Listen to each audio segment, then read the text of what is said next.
Narito na naman tayo para sa isang napaka-sweet at nakakakilig na love story nila Kalingap Edu at Ate Viancy. Tulad mo ay aking makilala.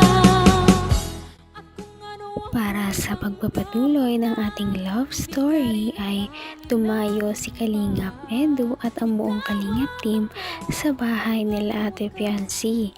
Pagkatapos nilang mag-usap ay kinausap na ni Kalingap Rab si Ate Viancy upang ipaabot ang mga tulong na galing sa kanyang mga sponsors. Dahil nga paparating na ang nalalapit na birthday ni Ate Viancy, dumadagsa na nga ang mga sponsors sa pagpapadala sa kanya ng mga financial assistance para sa kanyang birthday party at iba pang mga gastusin. Dahil dito, napakarami talagang nagpaabot sa kanya ng tulong at ito naman ay pinagpasalamat din talaga ni Viancy kahit medyo nagulat siya sa mga dumarating na tulong. 15, 16, 17, 18, 19, 20. Bro, ang dapat maabonan dito, si JJ, ma-birthday na to eh. Cameraman. 15 yan. 1, 22, 23, 24, 25, 26, 27, 28, 29, 30. 31, 32, 33, 34, 35, 36, 37, 38, 39, 40. Isa-celebrate dito. Sama ka na dyan, mapunta ako dito. Para Kakantan ko namin dito. Ayan, ay, grabe naman. Tinan mo naman. Si Javi, guys. Si Javi. Nay, ito Nay. Bagong gising yan. So, kumusta po kayo, Nay, Tay? Kumusta po ang buhay-buhay? kahit mahirap ay nakakaraos pa. Ayun. Oo. And yun nga po, kanina pag-usapan namin ni Viancy na ang bilis ng panahon, no? Mga 17 na siya. At sige lang, mga 17 na si Viancy tapos ngayon, unang-una siya.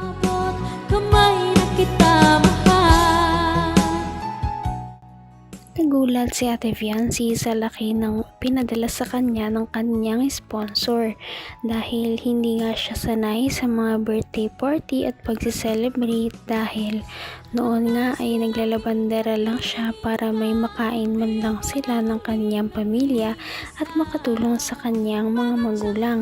Ngayon ay bumabaha talaga ng blessing sa kanila at ang mga bagay na hindi niya nararanasan dati ay nararanasan niya ngayon kaya hindi niya alam kung paano niya tatanggapin ang mga blessings at mga pinapadala sa kanya ng kanyang mga sponsor. Pero kahit ganoon ay talagang thankful din naman si Ate Viancy at nananatili pa rin siyang humble at magalang. Ng puso ko ito, lagi rin ako. Na siya. At sige lang, mga 17 na si Viancy tapos ngayon, unang-una siya natagpuan, mga 16 pa lang siya, no? Tapos ngayon, grabe yung pagbabago sa inyong buhay po. Grabe yung blessings, sunod-sunod. At natuwa ako sa sinabi niya na dahil yan sa prayer, palagi daw siya nagdadasal na may tumulong sa kanila. At ito na nga po, si Dr. Lab, Team Kalingap, hanggang sa ngayon, magkakabahay na po kayo. So ito po, from Sir Leo D, yung 50,000 po para sa 4 na baboy sa birthday ni Viancy. Okay, 50,000 po yan. O Nay, yan. Ikaw Nay, ano masasabi mo Nay sa mga biyaya po na tuloy-tuloy at hindi nagbabago?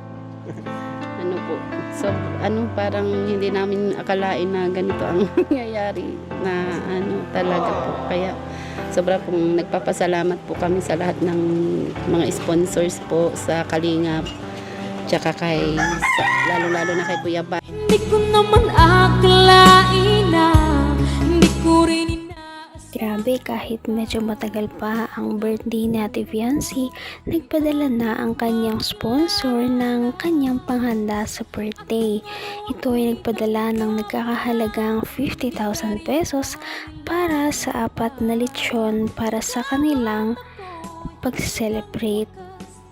Nagulat ang mama at papa ni Viancy sa blessing na ito dahil ngayon lamang sila nakatanggap ng ganito kalaking halagang pera na pwedeng igastos lamang sa birthday ni Ate Fiancy dahil dati ay halos wala silang magastos o makain sa pang-araw-araw. Paano pa kaya ang mga birthday ng kanilang mga anak?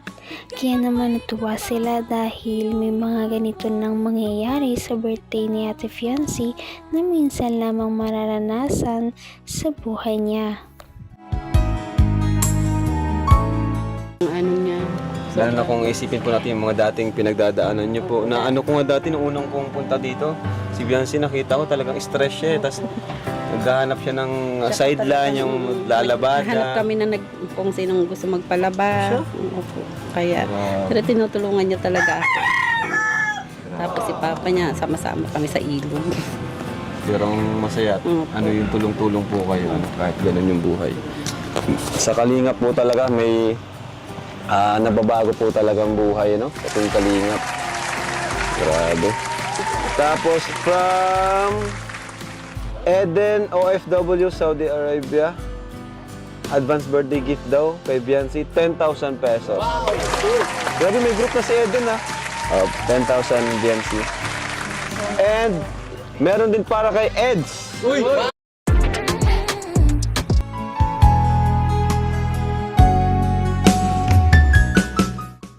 Bukod pa sa 50,000 na binigay kay Ate Fiancy ay may binigay din sa kanya na 10,000 galing naman sa iba niyang sponsor para sa kanyang birthday cake. Nakakatuwa dahil napakarami na ng kanilang pwedeng gastusin sa birthday ni Ate Fiancy. Medyo nagugulat lang sila sa napakalaking halaga at hindi talaga sila sanay sa mga ganito kalaking halagang pera na igagastos sa isang birthday. Ngunit kita rin naman na masaya sila dahil minsan lamang itong mangyari. Todo suporta naman kasi ang lahat ng kanyang sponsor at excited na excited sa birthday ni Ate Fiancy kung ano ba talaga ang magiging kalabasan at ang kanyang mga sponsors ay solid sa pagsuporta sa kanya. Boss Eds. Eds, 10,000 daw dahil nagalaga ka. Saudi Arabia. Eden OFW, Saudi Arabia. Yan. Tapos, papractice na si Eds. Papractice na si Eds, guys.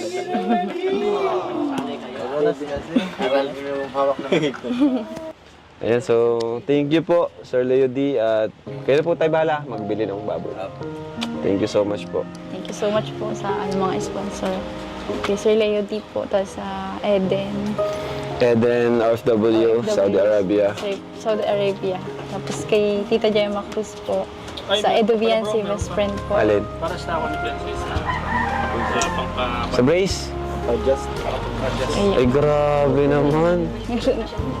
Biancy, para daw sa ano mo.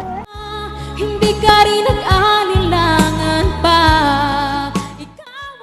Nakakatuwa naman dahil kahit na medyo malayo-layo na ang narating ni Ate Fiancy kumpara sa noong unang natagpuan siya ng Kalingap Team, ay hanggang ngayon hindi pa rin talaga siya nagbabago. Kung paano siya nakilala ng Kalingap Team simula nung una ay ganun pa rin ang kanyang ugali hanggang ngayon.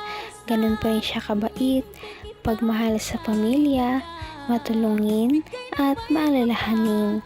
Nakakatuwang tulungan ng ganitong mga tao dahil nananatili talaga siyang humble at hindi nagyayabang sa kanyang mga natatamo sa buhay at kung gaano man siya kaganda. Sana ay mas marami pang mga blessings ang dumating sa buhay ni Ate Fiancy. Kaya naman, sana ipatuloy natin silang suportahan at mahalin si Fiancy, si Kalingap Edu at ang Kalingap Team.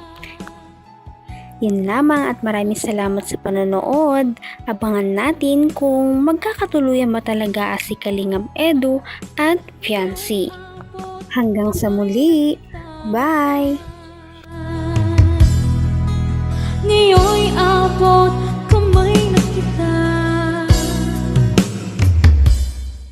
Mahal